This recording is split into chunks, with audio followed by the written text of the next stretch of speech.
He said buy Tesla stock at $108 back in January, but now he says do not buy any more Tesla stock, although he does not say sell Tesla stock, but he says do not buy anymore. Out of all of Wall Street analysts, William is number 41, which makes him the second highest Tesla stock analyst on all of Wall Street. Only Colin Rush ranks higher than William. He was just on TV, and let's hear why he says to not buy Tesla stock anymore. After earnings, the pullback we saw, stocks bouncing here by a 1.25% or so. You did downgrade it today. Why? Yeah, there's a change in outlook relative to the company's pricing strategy. The company's taking an approach whereby they want to run the fabs, rather the factories, at approximately full utilization, and they're going to price however they need to in order to ensure they can continue to clear all that inventory.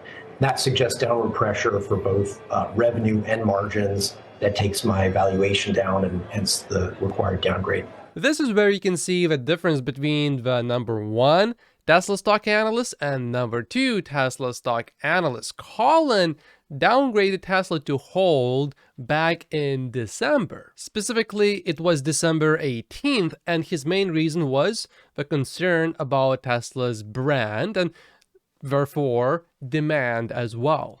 And most importantly, if you watched or listened to this Twitter space back in December, on the 22nd of December, you clearly remember that Elon said they will lower the prices as much as they need to sell every single Tesla they produce.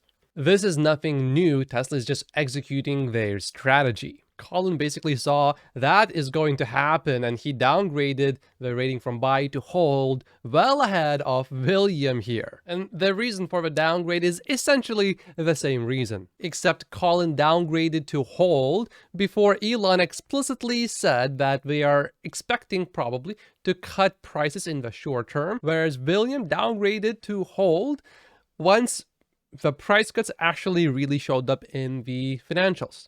Even with their margins, obviously so much higher than the others in the space that they compete with, you're worried about, more drop in margins and more price cuts too?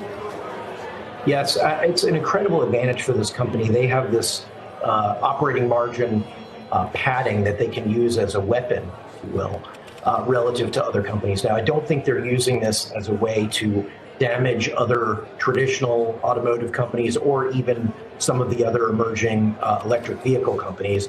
They're doing it simply to run their strategy, which is to continue to run the factories at nearly full utilization as they're continuing to add significant more capacity. They have the Cybertruck coming later this year. They have supposedly the next gen, or the so-called robotaxi, coming at the end of next year.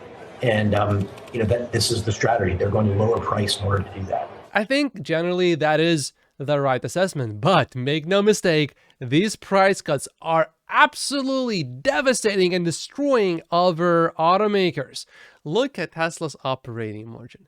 It is high. It is higher than where an average company on the S&P 500 is, and it is twice as high as that of the auto industry.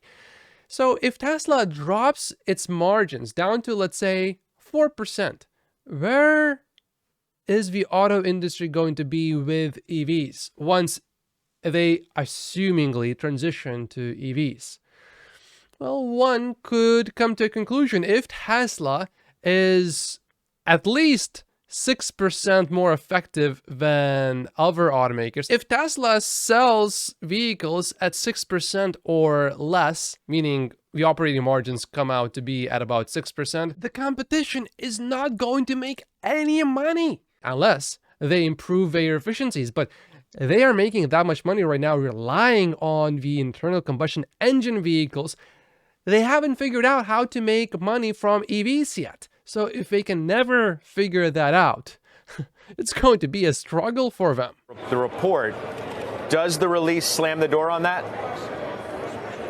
We think that the negative news, and this was more or less told to us by Elon Musk on the earnings call, that the outlook for the next few months, approximately a year, is that we're headed for some tough times relative to demand, and the only way that this company is going to allow demand to come in enough to allow them to continue to sell the inventory that they're manufacturing is to lower prices. There were no mixed words about this. We're headed for some cloudy times for the next few months or likely few quarters for this company.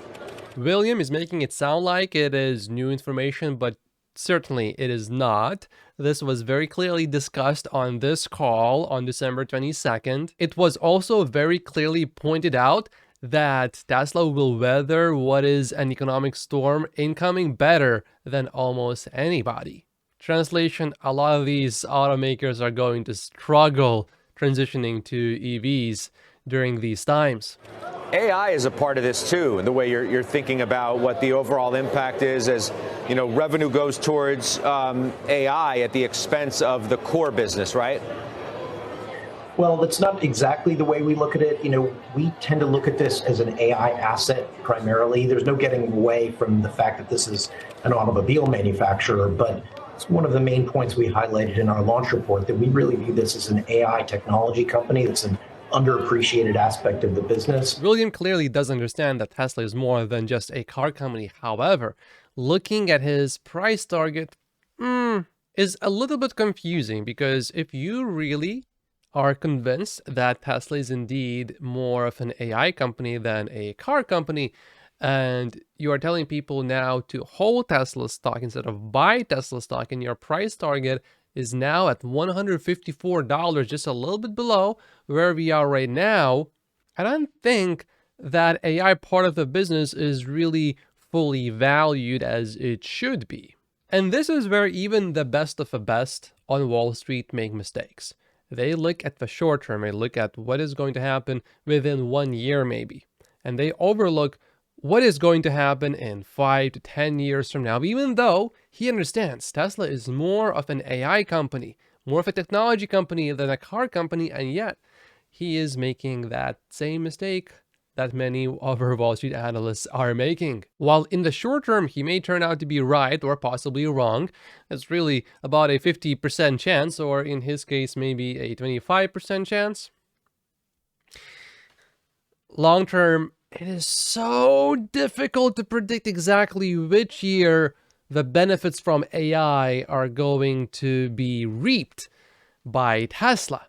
And this is where we, long-term retail Tesla stock investors, can beat Wall Street guys. I mean, he is number 41 on all of Wall Street. That is extremely difficult to do, but because he has to analyze such impressive companies like Nokia, that is why the returns cannot be extremely high. Having to analyze tens of companies all at once really limits your ability to bet the most amount of money on just the long-term winner.